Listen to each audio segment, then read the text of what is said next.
caafimaad taam allaha siiya waxaa maanta dalka Turkiga loo qaaday Maxamed Ibrahim Macallim oo wafayeenka xukuumadda oo shalay ku dhaawacmay weerar bahalnimo oo ay u geysteen kooxo arxan daran waxaana garoonka diyaaradaha ku sii sagootiyay mas'uuliyiin ka tirsan xafiiska ra'iisul wasaaraha wasiirka ganacsiga iyo qaar kamid ah madaxda warbaahinta Soomaaliyeed ra'iisul wasaaraha xukuumadda federaalka Soomaaliya mudane Maxamed Xuseen Rooble ayaa horey u ballan qaaday in dawladdiisa dadaal ku bixinayso soo kabashada Maxamed Ibrahim Macallim oo wafayeenka xukuumadda oo ahaa shakhsi muhiim u ah bulshada Soomaaliyeed agaasimaha warfaafinta ee xafiiska ra'iisul wasaaraha mudane Liibaan Cabdi Cali oo ka warbixiyay dhaawaca afayeenka ayaa sheegay in xaaladiisu ay soo hagaagayso haatan loona qaaday dalka Turkiga si halkaas loogu sameeyo daweyn dheeraad ah dhaawaca soo gaaray sida kalaba warbaahinta la wadaagnay dhaawacaasi ma aha mid noloshiisa hadda khatar ku ah oo life threatening ah hase yeeshee wuxuu u baahan yahay baxnaano iyo ka warqab dheeri ah waxaan rabnaa inaan halkan uga mahad celinno ra'iisul wasaaraha xukuumadda federaalka Soomaaliya mudane Maxamed Xuseen Rooble oo markii uu shilkani ku dhacay afayeenka xukuumadda amar ku bixiyay in wax kasta oo ay qaadato ama si kasta oo ay xaaladdu tahayba Maxamed Ibrahim Macallim loo fidiyo gurmadka uu baahan yahay dhinaca caafimaadka ah sidoo kale waxaan mahad gaar ah u jeedinaynaa mas'uuliyiinta kala duwan saacadaha badan u soo jeeday waqtiga badanna geliyay in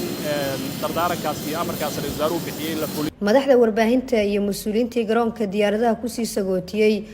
dhaawaca afayeenka xukuumadda Maxamed Ibrahim Macallim ayaa la uga bariyay in caafimaad degdeg ah uu siiyo waxaan rajaynaynaa inuu maaragtay soo raysto oo soo caafimaado alla dila ayaa dhinta qof kasta wuxuu dhimanayaa xilligiisa ilaahay waxaan ka rajaynaynaa inuu caafimaad taam siiyo isaga iyo Maxamed Cabdi Casiis oo adeer u ahaa wiilkii darawalka gaariga u waday maalin wanaagsan maanta waxaan joognaa garoonka Aadan Cabdi International Airport waxaan u joognaa inaan sagootino saaxiibkeen Maxamed Ibrahim Macallim oo ah rugcadaa inta ka soo shaqeeyay saxaafadda qulubta Soomaaliyeedna aad u weyn waxaan u rajaynaynaa insha Allah soo caafimaad qaba oo lagu isku socdo Ilaahay subhanahu wa ta'ala nagu soo celiyo waxaan u mahad celinayaa xafiiska wasaaraha ugu horeeyo Ra'iisul Rooble iyo tiimkiisa wasiir Khaliid iyo BSK iyo dhammaan howlwadeennada runtii waqtiga ay geliyeen in Macallim maanta Istanbul loo qaado la saaro diyaarad ambalaas oo dhaqaatiir saaran yihiin waqti badan iyo lacag badan runtii geliyay goosino saaxiibkeen Maxamed Ibrahim Macallim garoonka Aadan Cabdi annaga iyo wasiiro ka tirsan dawladda iyo waliba saaxiibadiisa xafiiska wasaaraha Macallim oo shalay ku dhaawacmay runtii qaraxii gurigiisa lagu weeraray alxamdulillah waa bad qabaa shalay iyo maanta si fiican looga shaqeeyay in Macallim loo helo in lagu qaado khidmadiisa shacabka Soomaaliyeed ducadii ay walaalahood u duceeyeen Ilaahay waa u aqbalay ducadii ay u duceeyeen Ilaahay waa u aqbalay ducadiina muhiimay noo tahay mar laba u soo duceeya waxaan rabaa ducadii quraan akhriskii aad samayseen asxaabta ummadda Soomaaliyeed ehelka ducada u duceyseen labada wiilba Ilaahay waa u saqiray waana mahadsantiin mar labaadna u soo duceeyay wasiirka ganacsiga ee warshadaha xukuumadda federaalka Soomaaliya Khaliif Cabdi Cumar ayaa bulshada Soomaaliyeed iyo xafiiska ra'iisul wasaaraha uga mahad celiyay garab istaagga ay u muujiyeen Maxamed Ibrahim Macallim allana uga bariyay in caafimaad degdeg ah uu siiyo oo aan raba halkan aan u soo istaagay ay tahay mahad celin aan u mahad celinayo ra'iisul wasaaraha qaranka xafiiskiisa oo aan u kala harin haday yihiin PSK